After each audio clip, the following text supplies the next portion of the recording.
Okay, let's unpack this. We've all had that moment, right? You wake up, you look in the mirror, and there it is, that puffiness under the eyes. Hmm. And for so long, we've just been told, oh, it's cosmetic, you didn't get enough sleep, maybe it's age, maybe too much salt. Exactly. But what if that swelling wasn't just tired skin? What if it's actually one of the body's earliest and most overlooked warning signs? That is precisely the core idea in the research we pulled for this deep dive. The sources are pretty clear that puffy eyes are not a surface issue at all. So it's a message. It's a quiet but persistent message. It's telling you that your internal health, your whole system, is under some kind of strain. What kind of strain are we talking about? It could be a few things. Slowing circulation, overloaded kidneys, or, and this is a big one, a nervous system that's just stuck in a constant low-grade stress response. That completely changes the conversation from, how do I cover this up, to what is my body trying to tell me? It does. I was actually surprised by some of the data from the National Institutes of Health. It noted that things like fluid retention, stress, blood sugar problems, Yeah. they all increase pretty significantly after 60. And the eyes are where it often shows up first. Right. That soft, delicate tissue is like the canary in the coal mine. It's the litmus test, really. The skin there is thin, there's not much fat padding, so it's super sensitive to any kind of internal fluid shift. So that's our mission today. We're going to dive into the two crucial solutions that the sources propose. Right. One is the deeper internal shift that gets to the root cause, and the other is a really simple daily 4-step technique. A technique designed to what, exactly? To basically tell the nervous system it's safe to let go of that trapped fluid. I love that. It's about finding that aha connection between how you feel on the inside and what you see on the outside. So where do we start? The sources point to what we eat. Yes, exactly. We blame age or sleep, but the story really begins with sugar. Not salt. Salt is involved, but sugar is often the driver. When you look at the root cause of that fluid retention, you have to look at the bloodstream and the kidneys. The whole system starts to struggle with this slow daily buildup of excess glucose. And this isn't just about binging on candy. We're talking about the sustained load over years. Sustained is the key word. It's the constant drip, drip, drip. Okay, so I get the link between sugar and, say, inflammation, but walk me through how that directly leads to visible swelling under the eyes. Well, it all comes down to a hormone we all know, insulin. When you have too much sugar or refined carbs, your body pumps out insulin to deal with it. Right, to clear the glucose. But over time, your cells start to ignore the signal. That's insulin resistance. And here's the critical link for the eyes. High insulin levels tell the kidneys to hold on to sodium. Ah, so insulin is physically trapping the salt in the bloodstream. It is. And water always, always follows salt. So the eyes are just showing us this systemic fluid imbalance before we might even feel thirsty or see swelling in our ankles or something. That's why one of the sources called the tissue under the eyes a soft, unprotected sponge. That's such a perfect description. It is. That extra fluid gets pushed into the softest, most available spaces. All the while, the kidneys are working overtime trying to filter this rising tide. The research called it a drain pipe working against a rising tide. Yes. That puffiness is the early physical sign of kidney strain, often long before any blood tests would show a problem. That's a huge piece of information. We're talking about a warning sign that might show up even before you feel tired or foggy. Definitely. There was this one anecdote in the sources about a man in his late 60s. He just felt off, sluggish, mentally foggy. And he didn't connect it to his eyes. Not at all. But the clinician he saw noticed the subtle, persistent puffiness around his lower lids. It suggested a chronic kidney burden, likely driven by his diet. And what happened when he changed his diet? Once he cut way back on processed carbs, the load on his insulin system, and therefore his kidneys, lightened. And the change was profound. His blood pressure went down, his mind felt clearer. And the puffiness. It gradually but visibly decreased. His face just cleared up as his internal system found its balance again. Wow. So the face literally reflects when the kidneys stop struggling. That leads us right into the solution then. If the puffiness is this buildup of trapped fluid and sodium, how do we help the body let it go? We start by shifting the balance of key minerals. If sodium is holding things in, its gentle counterpart, potassium, is what helps let things out. Potassium, the quiet partner that often goes missing. I like that. It's true. Our modern diet is just flooded with sodium, and potassium, which you find in, fresh vegetables, fruits, beans, is often seriously lacking. So what's the mechanism? How does potassium actually help release the fluid? Think of it like a tiny pump in every cell. Your cells need to maintain a balance of sodium outside and potassium inside. Okay. If you don't have enough potassium, your cells cling to sodium too tightly, and the fluid just lingers in between the cells. That's the puffiness. So potassium comes in and tells the cell, it's okay to let go of the sodium now. It essentially helps the pump work correctly again. The blood vessels can relax, the kidneys can filter with less strain, and the fluid finally has somewhere to go. That makes so much sense. And it explains why topical eye creams are just a temporary fix. They don't address that underlying cellular negotiation. You can't. The body prefers this slow, fundamental restoration, mineral by mineral.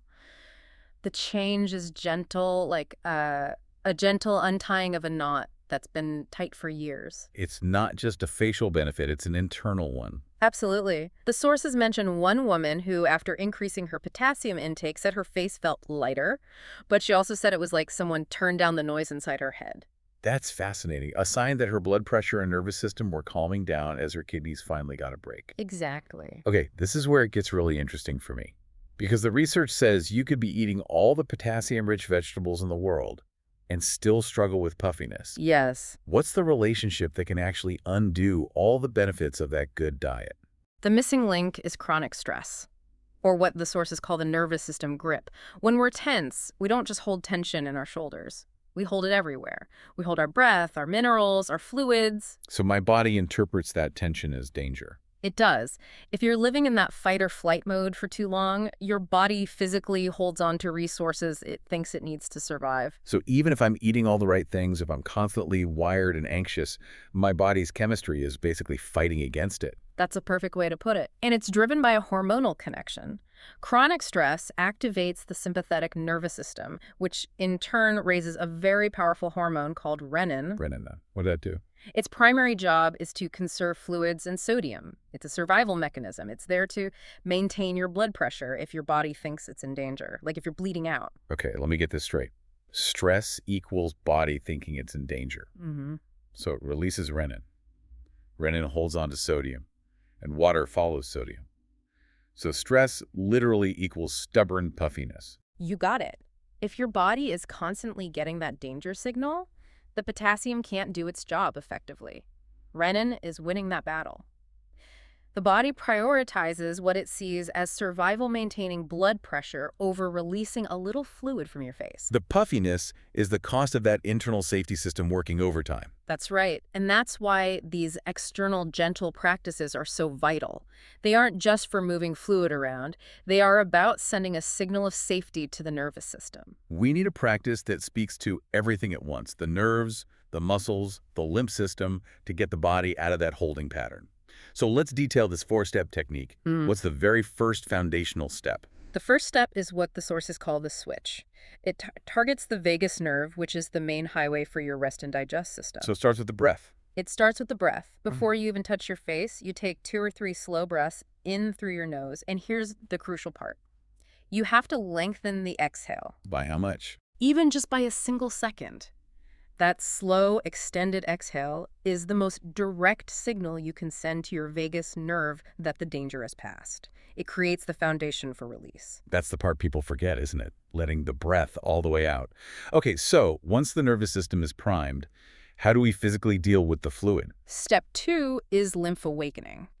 Your lymphatic system doesn't have a pump like your heart, so it needs gentle external nudges. So what do? You place 3 fingertips under each eye and use a very gentle, rhythmic, pulsing motion for about 30 to 40 seconds.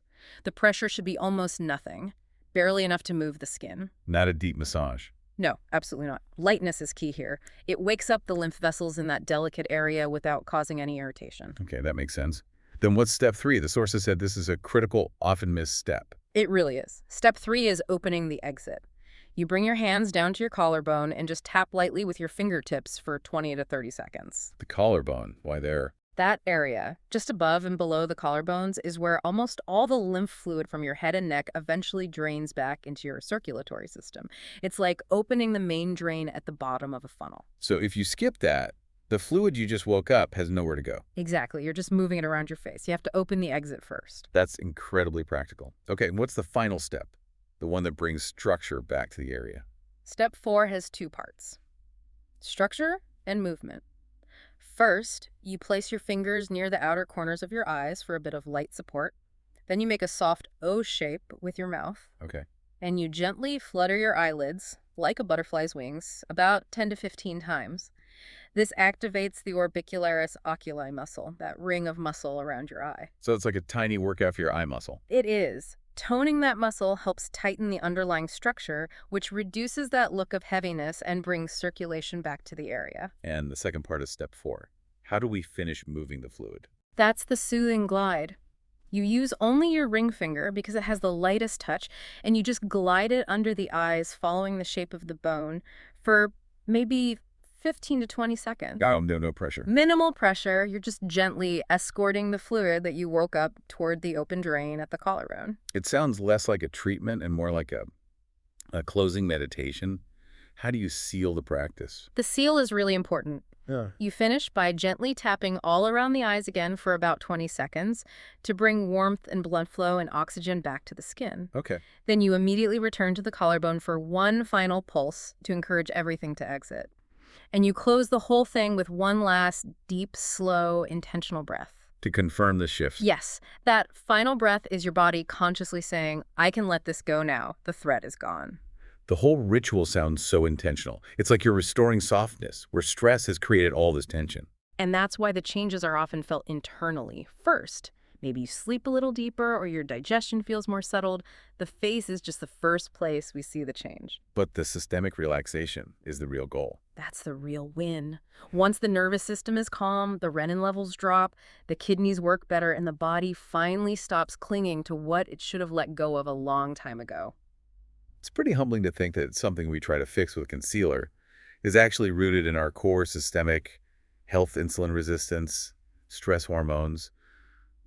Beauty and healing really do come from the same place, don't they? They absolutely do. It's all about internal balance. The body already wants to heal. It just needs the right, gentle signal repeated over time. So we've learned today that puffy eyes are this incredible messenger reflecting our deep systemic health. If something so seemingly minor is tied to insulin, kidney strain, and our stress response, it makes you wonder, what other small, persistent physical sign one that we've maybe dismissed as just aging or being tired might be the body's earliest, quietest plea for help? It's a powerful question to keep in mind.